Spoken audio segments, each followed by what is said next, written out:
Մոտ 40 օր առաջ, հարգելի բարեկամներ,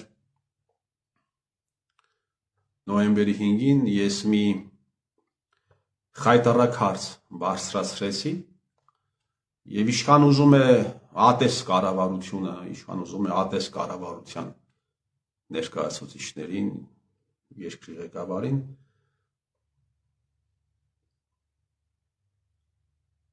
ուզում ես հավատալ, որ այդ հարցի պատասխանը ոչն է եւ ոչ թե այո։ Մինչև վերջ չես ուզում հավատալ, որ մարդիկ կարող է այդքան լինեն հանցագործ, որ թույլ տան նման խայտառակություն։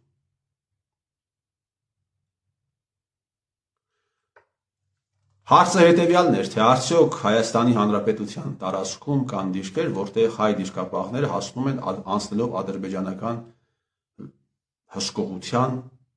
ադրբեջանական զննության, հետևապես ադրբեջանական ստորացման միջով։ Թե արդյոք ադրբեջանցիները ստուգում են հայ դիրքապահներին, պարտադիր ձեռքերը վեր բարձրացրած չբարձրացնելու դեպքում փայտով խփում են, թույլ չեն տալիս սահմանվածից ավել փամփուշտներ մտցնեն,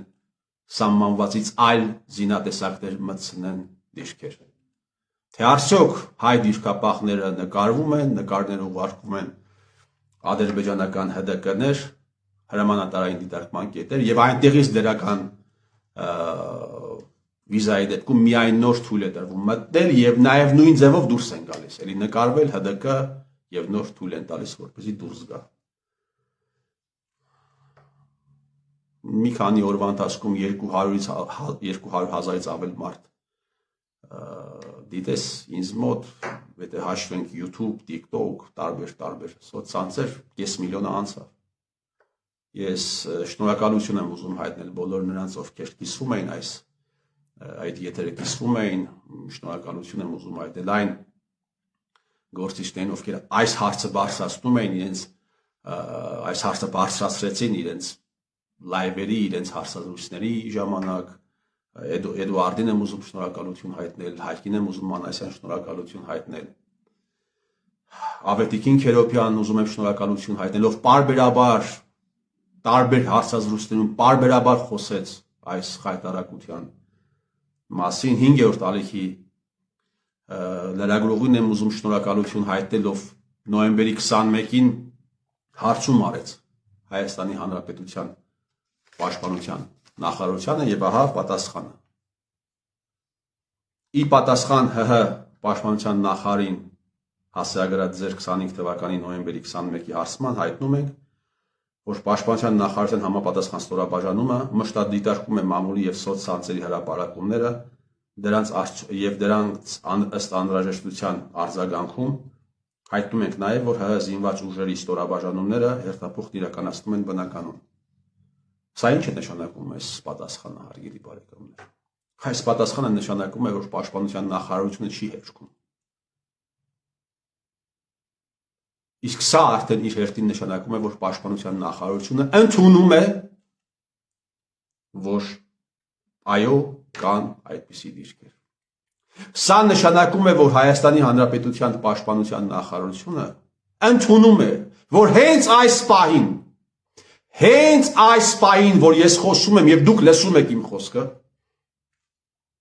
Հայաստանի Հանրապետության տարածքում կան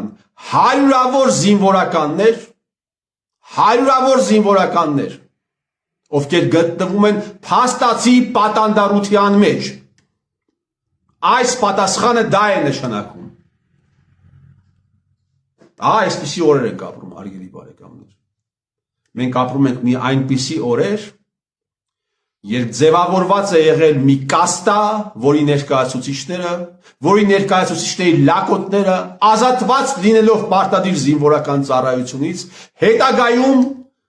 պաշտպանության եւ անվտանգության ոլորտի քաղաքականություն մշակողը եւ քաղաքականություն իրականացնողներն են դարձել եւ այսպես են իրականացնում իրենց պարտավորությունները։ Ես սա նկատի ունեմ, երբ ասում եմ հային պետք է փրկել հայից։ Սա հայի պատասխանատվությունն է։ Սա ոչ թուրքն է արել,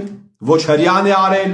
ոչ ռուսն է անում եւ ոչ էլ եվրոպացին։ Սա հայն է անում հայի գլխին։ Եվ շաբաթներ շարունակ քաղաքական դաշտից զերո արձագանք։ Զերո արձագանք։ Ուղղակի պետք է տրաքեր այս հարցից հետո Հայաստանի Հանրապետության պարլամենտը։ Բազմաթիվ անգամներ պատկան մարմինների ներկայացուցիչները ճեպազրույցներ են տվել, բայց այս հարցը ցավոք սրտի չի հնչել։ Այս հարցը չեն տվել նաև Հայաստանի Հանրապետության